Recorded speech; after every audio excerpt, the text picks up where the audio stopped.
కుతుబ్ షాహీ నిజాంలు హైదరాబాద్ నగరాన్ని నిర్మించారు. సికింద్రాబాద్ నగరాన్ని బ్రిటిషర్ సహకారంతో నిర్మించారు. సైబరాబాద్ సిటీ చంద్రబాబు నాయుడు రాజశేఖర రెడ్డి గారు నిర్మించారు.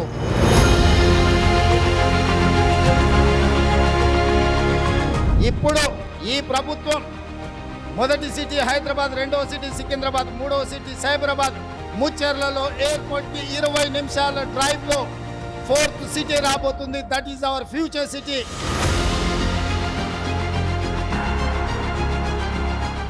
We are going to establish everything in one roof. Pharma, sports, education, medical tourism, ప్రతిదీ అక్కడ చెయ్యాలని ప్రణాళికలేశాం.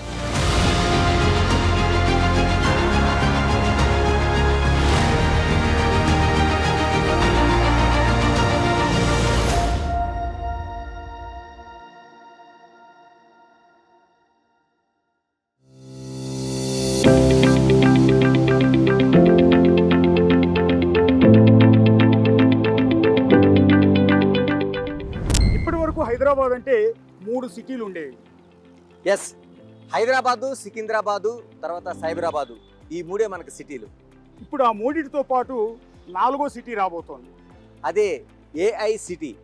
ఏఐ సిటీ అంటే ఆర్టిఫిషియల్ ఇంటెలిజెన్స్ సిటీ. ఇది హైదరాబాద్ సమీపంలో ఉన్న ముచ్చెర్లలో ఈ సిటీ ఏర్పాటు కాబోతోంది.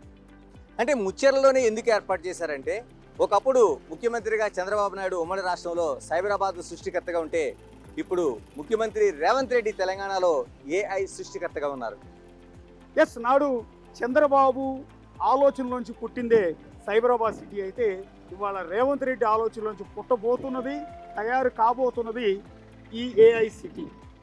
సో ప్రస్తుతం నేను హైదరాబాద్ నుంచి ముచ్చెర్లకి, అంటే కొత్తగా రూపొందించబోతున్న ఏఐ సిటీకి వెళ్ళబోతున్నాను. ఒక పాయింట్ నుంచి ముచ్చెర్లకు వెళ్తే ఎంత దూరం, ఎంత సమయం పడుతుంది అనేది మీకు చూపించబోతున్నాను. ఇప్పుడు నేను హైదరాబాద్ శంషాబాద్ ఎయిర్పోర్ట్కి అత్యంత సమీపంలో ఉన్న తుక్కుగూడ పాయింట్ దగ్గర ఉన్నాను. నా వెనక తుక్కుగూడ ఔటర్ రింగ్ రోడ్ కూడా మీకు కనిపిస్తూ ఉంటుంది.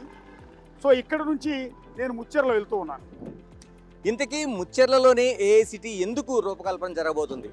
ఇంతకీ ముచ్చెర్లో అలాంటి అవకాశాలు ఎందుకున్నాయి? అక్కడ ఏఐ సిటీ చేయడానికి ఎలాంటి అనుకూలమైన పరిస్థితులు ఉన్నాయి? రండి, ఒక్కసారి బిగ్ టీవీ మీకు అక్కడ ఉండే పరిస్థితులను కళ్ళకు కట్టినట్లుగా చూపించబోతోంది.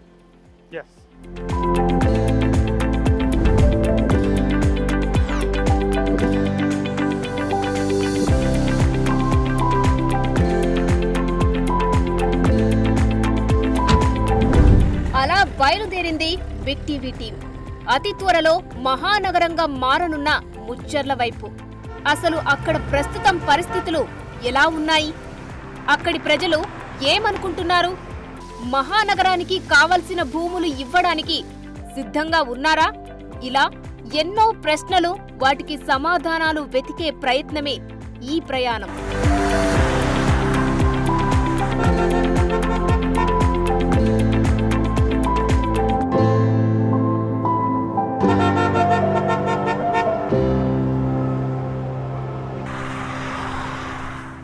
ముచ్చెర్లలో ఏఐ సిటీ ప్రారంభోత్సవం తర్వాత ఈ చుట్టుపక్కల గ్రామాల రూపురేఖలు పూర్తిగా మారిపోబోతున్నాయి. పర్టికులర్గా ఇప్పుడు మేము నించున్నది శ్రీశైలం హైవే. ఈ శ్రీశైలం హైవే ఇకపై 6 లేన్ల కంటే కూడా ఎక్కువగా అభివృద్ధి చెందబోతోంది.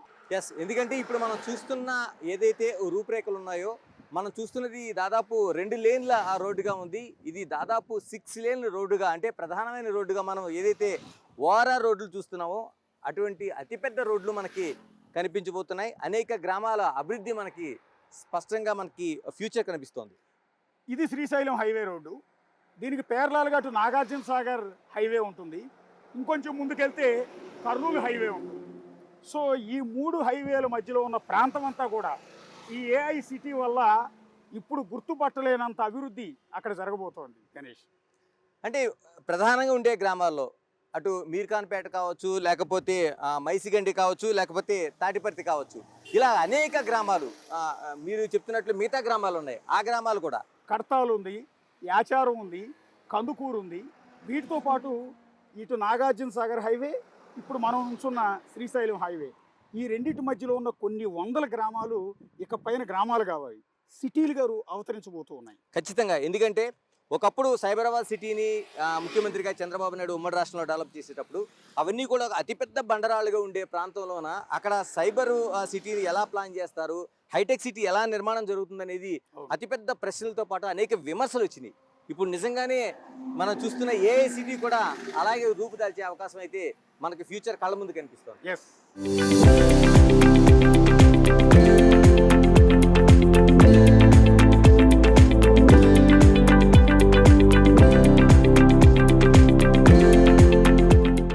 అవును, నిజమే కదా. ఈ హైవే స్వరూపం మారబోతుంది.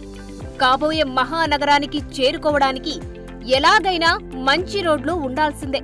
అందుకే ఈ రోడ్ల స్వరూపం మారుతుందనడంలో ఎలాంటి డౌట్ లేదు.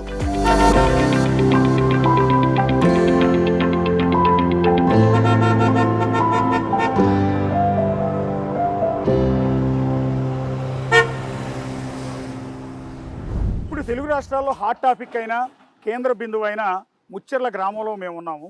ముచ్చెర్ల గ్రామానికి స్వాగతం పలుకుతూ మీకు ఇక్కడ బోర్డు కూడా కనిపిస్తుంది. సుస్వాగతం ముచ్చెర్ల, కందుకూరు మండలం, రంగారెడ్డి జిల్లా పరిధి ప్రారంభం. అయితే ఇప్పుడు ఈ ముచ్చెర్లని ఎప్పుడైతే CM Revanth Reddy AI city కింద డెవలప్ చేస్తామని చెప్పారో అప్పటి నుంచి ఈ పేరు ఒక విధంగా చెప్పాలంటే 2 రాష్ట్రాల్లో మారుమోగుతోంది. కేవలం 2 రాష్ట్రాల్లో మాత్రమే కాదు, దేశవ్యాప్తంగా మారుమోగుతోంది ముచ్చెర్ల గురించి, ముచ్చెర్లలో త్వరలో ఏర్పడబోయే ఏఐ సిటీ గురించి. ఏఐ సిటీ అంటే ఆర్టిఫిషియల్ ఇంటెలిజెన్స్ సిటీ అంటున్నాం కదా అని కేవలం దానికి సంబంధించిన విభాగం మాత్రమే ఉంటుందనుకుంటే పొరపాటు. ఎందుకంటే దానితో పాటు 8 హబ్బులు ఇక్కడ ఏర్పడబోతున్నాయి.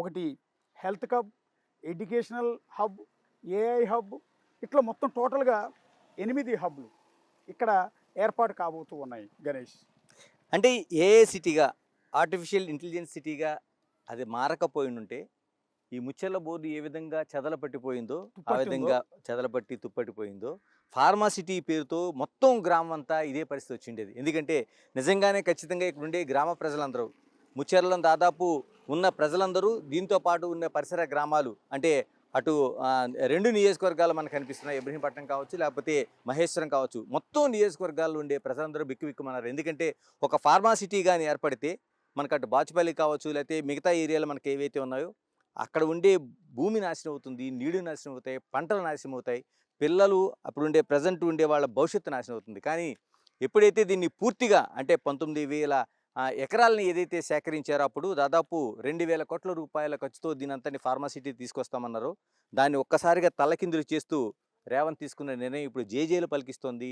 ప్రజలందరూ శభాష్ అంటున్నారు, కృతజ్ఞతలు తెలియజేస్తున్నారు. ఎందుకంటే ఈ గ్రామంలో ఉండే పూర్తి పరిస్థితులు మారుతాయని ఒక ఆశాభావం వ్యక్తం చేస్తున్నారు. తమదే కాదు, తమ పిల్లల భవిష్యత్తు కూడా మారుతుందని వాళ్ళు చెప్తున్నారు. ఇప్పుడు ఈ తుప్పుపట్టిన ముచ్చెర్ల బోర్డుల స్థానంలో ఇక నుంచి కొత్త కొత్త రంగులతో కొత్త కొత్త బోర్డులన్నీ కూడా ఈ చుట్టుపక్కల మొత్తం వెలగబోతున్నాయి.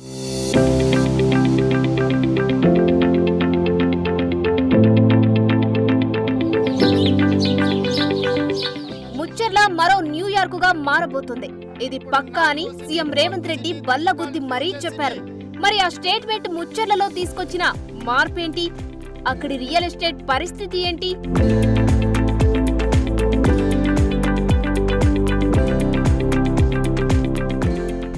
ఫోర్త్ సిటీగా ముచ్చెర్లను సీఎం రేవంత్ రెడ్డి ప్రకటించారో లేదో రియల్ భూమ్ అనేది ఒక్కసారిగా ఊపందుకుంది. అది ఏ స్థాయిలో ఉందంటే చాలా చోట్ల ఆ రియల్ ఎస్టేట్ వెంచర్లకు సంబంధించిన బోర్డులు కనిపిస్తున్నాయి. తర్వాత స్థలాల్ని డివైడ్ చేసి జెండాల పాతి ఆకర్షణీయంగా ఉండేలా చూపిస్తున్నారు. ఇక్కడ స్థలాలు అమ్మబడిన బోర్డులు పుట్టగొడుగులా కనిపిస్తున్నాయి. అనౌన్స్ చేసి కొద్ది రోజులే అయింది, కానీ గతంలో ఆల్రెడీ వేసిన వెంచర్లు అక్కడ యజమానులంతా కూడా నష్టపోయారు. ఎందుకంటే ఇదంతా ఫార్మా సిటీ అని అనౌన్స్ చేసేటప్పటికి కొనుగోలుదారులు ఎవరూ లేక ఆ వెంచర్ల యజమానులంతా నష్టపోయారు. అలాంటి వాళ్ళు ఇప్పుడు సీఎం రేవంత్ రెడ్డి ఎప్పుడైతే ఈ ప్రకటన చేశారో ఒక్కసారిగా వాళ్ళ ఆశలు చిగురించాయి. ఆ పాత వెంచర్లన్నింటినీ కూడా మళ్ళీ పునరుద్ధరిస్తూ ఉన్నారు. ఒకసారి ఇప్పుడు మనం నుంచున్న చోట గణేష్, ఇక్కడ హోర్డింగ్స్ కనపడుతూ ఉన్నాయి. అలాగే హోర్డింగ్ వెనక మీరు చూస్తే 100 ఎకరాల్లో మీకు జెండాలు కనిపిస్తున్నాయి చూడండి. ఆ రకంగా పెద్ద పెద్ద జెండాలు చుట్టుపక్కల కడుస్తూ ఉన్నారు. కొన్ని 100 ఎకరాల్లో ఇలాంటి వెంచర్లను వేస్తున్నారు గణేష్. ఎస్, అంటే చాలా వరకు అంటే ఒకప్పుడు 8 లక్షల రూపాయలు ఎకరా అంటే ఆ భూముల ముఖం చూడలేని వాళ్ళు ఈ రోజున 2 కోట్ల రూపాయలైనా సరే అమ్మడానికి మేము సిద్ధంగా లేవని చెప్తున్నారు. దీనికి తార్కాణంగానే మనకి కనిపిస్తున్న ఏదైతే రియల్ ఎస్టేట్ వెంచర్లకు సంబంధించిన పెద్ద పెద్ద బోర్డులు ఇస్తున్నాయి. అంటే 1 కాదు 2 కాదు, హెచ్ఎండిఏ అప్రూవల్ ఉన్న వాటిని ప్రకటిస్తున్నారు. ఇవన్నీ కూడా అంటే 100 ఎకరాల్లోన ఒక వెంచర్లు స్టార్ట్ చేస్తున్నాయి ఈ సంస్థలు. ఏ స్థాయిలో ఇక్కడ రియల్ ఎస్టేటు భూమి అందుకుందనేది మనం చూడాల్సిన అవసరం ఉంది. ఇక్కడ ఎక్కడ చూసినా, ఏ రోడ్లో చూసినా ఇలాంటి రియల్ ఎస్టేట్ హోర్డింగ్లే మనకు కనిపిస్తున్నాయి. ఇందాక గణేష్ చెప్పినట్టుగా ఏ చెట్టుకో లేదా current polka flat for sale అంటూ బోర్డులు పెడుతూ ఉన్నారు. అంటే రెగ్యులర్గా నిన్నటి వరకు ఉన్న టాక్ ఏంటంటే గణేష్, హైదరాబాద్లో రియల్ ఎస్టేట్ భూమి అంతా పడిపోయింది. కాంగ్రెస్ గవర్నమెంట్ వచ్చిన తర్వాత భూముల రేట్లు పడిపోయాయి. బీఆర్ఎస్ గవర్నమెంట్ ఉన్నప్పుడు మాత్రం రియల్ ఎస్టేట్ బాగుందని ఒక తప్పుడు ప్రచారం జరిగింది. కానీ హైదరాబాద్లో రియల్ ఎస్టేట్ ఎక్కడా పడిపోలేదు, ఇంకా ఊపందుకుంటోంది. ఏదైతే గతంలో సైబర్ టవర్స్ కట్టినప్పుడు హైటెక్ సిటీ ప్రాంతంలో కూడా జనాలు ఎవరు భూములు కొనుగోలు చేయడానికి ముందుకు రాలా, ఇది ఎప్పుడు డెవలప్ అవుతుందిలే. కానీ ఆ తర్వాత అక్కడ జరిగిన డెవలప్మెంట్, అలాగే కోకాపేట సరౌండింగ్స్లో అవుటర్ రింగ్ రోడ్ వేసినప్పుడు ఈ ప్రాంతాల మొత్తంలో కూడా ఎవరు కొనుగోలు చేయడానికి రాలా. కానీ ఇప్పుడు ఆ డెవలప్మెంట్ చూసిన తర్వాత ముచ్చెర్లలో ఇంకో కొత్త సిటీ వస్తుందనగానే జనాలంతా అలర్ట్ అయిపోయారు. ఇప్పుడు మీరు గమనించారు, రైతులతో మాట్లాడారు, ఎంత ఉంది రేటు, గజాల్లో ఎంత ఉంది, ఎకరాల్లో ఎంత ఉంది. ఎస్, అంటే మీరు అన్నట్టు ఎప్పుడైతే ఫార్మా సిటీగా బీఆర్ఎస్ ప్రభుత్వం ప్రకటించిందో రైతులందరూ ఒకేసారిగా కుదేలయ్యారు. తమ జీవితాలు ఏంటి అని ఒక ప్రశ్నకు వచ్చారు. ఉన్న భూములు అమ్ముకొని ఎక్కడికైనా వెళ్ళిపోవాలని ఆలోచనకు వచ్చారు. అప్పట్లోనే ప్రభుత్వం దాదాపుగా 8 లక్షల రూపాయలకి మేము కొంటున్నామని ఎకరా భూమిని తీసుకుంది. కానీ ఈ రోజున 2 కోట్ల రూపాయలకు అమ్మడానికి సిద్ధంగా లేరు. రేవంత్ రెడ్డి ఏదైతే శంకుస్థాపన చేశారో దీని తర్వాత ఒక్కొక్క దాన్ని చూసుకుంటే అంటే ఒక సాధారణంగా 5 ఎకరాలు ఉండే ఒక రైతును మనం చూసాం. ఆయన కట్ చేస్తే ఇదంతా డెవలప్ చెందితే 500 కోట్ల రూపాయల దీనికి ఆసామిగా అవబోతున్నాడు. దీన్ని బట్టి చూడొచ్చు హైదరాబాద్లోన ఈ 4th సిటీలోన రియల్ ఎస్టేటు ఏ స్థాయిలో ఎదగబోతుంది అనేది మన నిజంగా ఊహకు కూడా అందదు. నిన్నటిదాకా రియల్ ఎస్టేట్ బ్రోకర్లు ఉంటారు కదా, వాళ్ళు దరిదాపులు ఎవరో కనిపించేవాళ్ళు కాదు. ఈ హోర్డింగ్లు కూడా ఏం కనిపించేవి కాదు, ఎందుకంటే కొనేవాళ్ళు లేరు, అమ్మడానికి రైతులు సిద్ధంగా ఉన్నారు కానీ కొనేవాళ్ళు లేరు. ఎందుకంటే ఫార్మా సిటీ వచ్చింది అనుకోండి, దాని చుట్టుపక్కల మొత్తం పొల్యూట్ అయిపోతుంది. ఆ ఫార్మా వల్ల భూమి వాటర్ అంతా కూడా కలుషితం అయిపోతుంది, రోగాలు వస్తాయన్న భయంతో ఎవరు ఇక్కడ భూముల మీద పెట్టుబడులు పెట్టడానికి ఒక గజం భూమి కొనడానికి కూడా రాలే. కానీ రేవంత్ రెడ్డి అనౌన్స్ చేసిన తర్వాత పరుగులు తీస్తూ ఉన్నారు. రియల్ ఎస్టేట్ బ్రోకర్లంతా రైతుల దగ్గరికి వస్తూ ఉన్నారు. 2 కోట్లకి ఇస్తావా, 4 కోట్లకి ఇస్తావా, 5 కోట్లకి ఇస్తావా ఎకరం అంటూ వాళ్ళు పరుగులు తీసుకుంటూ రైతులు వెంట పడుతూ ఉన్నారు. కానీ ఒక ఆశ్చర్యకరమైన విషయం ఏంటంటే వాళ్ళు ఎవరు కూడా రియల్ ఎస్టేట్ వ్యాపారులకి బ్రోకర్లకి మా భూములు అమ్మం, కావాలంటే ప్రభుత్వం ల్యాండ్ పూలింగ్ ప్రపోజల్ ఏదైతే పెడుతోందో ల్యాండ్ పూలింగ్ కింద భూములు ఇస్తామంటూ ఉన్నారు. ల్యాండ్ పూలింగ్ కింద భూమి ఇస్తే భూమికి మళ్ళీ భూమి ఇస్తుంది ప్రభుత్వం, డెవలప్మెంట్ చేసిన తర్వాత భూమి ఇస్తుంది కాబట్టి ఆ భూమికి విలువ పెరుగుతుందనే ఉద్దేశంతో వాళ్ళు ల్యాండ్ పూలింగ్కి ఇస్తామంటున్నారు తప్ప అమ్మనంటూ ఉన్నారు. చూశారు కదా. ఎస్, అంటే ఖచ్చితంగా మనకి చూస్తే అమరావతిలో ఏదైతే ఫార్ములా అమలైందో ల్యాండ్ పూలింగ్ కోసం కొన్ని వేల ఎకరాలు సేకరించింది. అక్కడ ఇదే ఫార్ములాలో రైతులు తమకున్న 10 ఎకరాల్లోన 5 ఎకరాల భూమిని ఇచ్చారు, 5 ఎకరాల భూమిని ల్యాండ్ పూలింగ్ ఇచ్చారు. ఎందుకంటే తమ పిల్లల భవిష్యత్తు ఏదైతే ఇప్పుడు ఖచ్చితంగా ముచ్చెరలో నుండి ఈ పరిసర ప్రాంతాల్లో 4వ సిటీకి ప్రతి వాళ్ళు ఆలోచిస్తున్నది రేవంత్ రెడ్డి ప్రకటన తర్వాత తమ భవిష్యత్తే కాదు తమ పిల్లల భవిష్యత్తు కూడా చాలా ఉజ్వలంగా ఉంటుంది, దాన్ని ఊహించలేనంతగా ఉంటుందని ఒక ఆశ అయితే వ్యక్తం చేస్తున్నారు.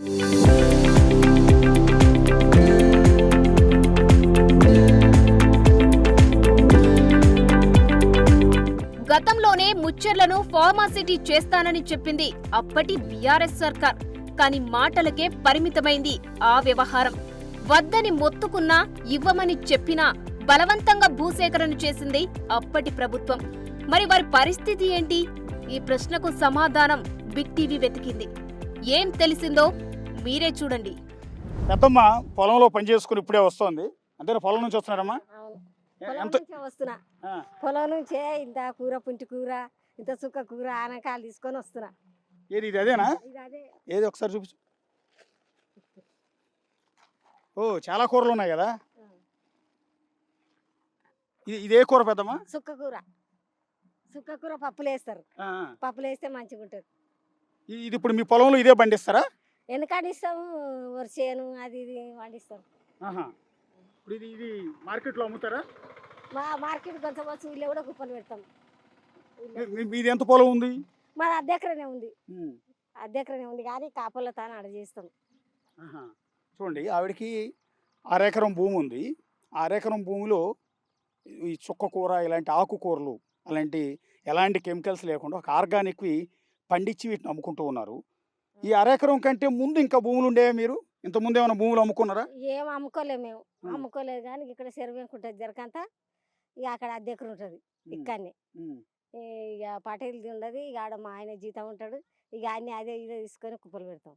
అంటే ఇంతకుముందు కేసీఆర్ సీఎంగా ఉన్నప్పుడు ఈ చుట్టుపక్కలంతా ఫార్మాసిటీ పెడతామన్నారు కదా, దానికి భూములు ఇచ్చినరా మీరు ఏమన్నా? ఇచ్చినాము, ఎకరన్నర పోయింది ఇక్కడ ఇచ్చినాము.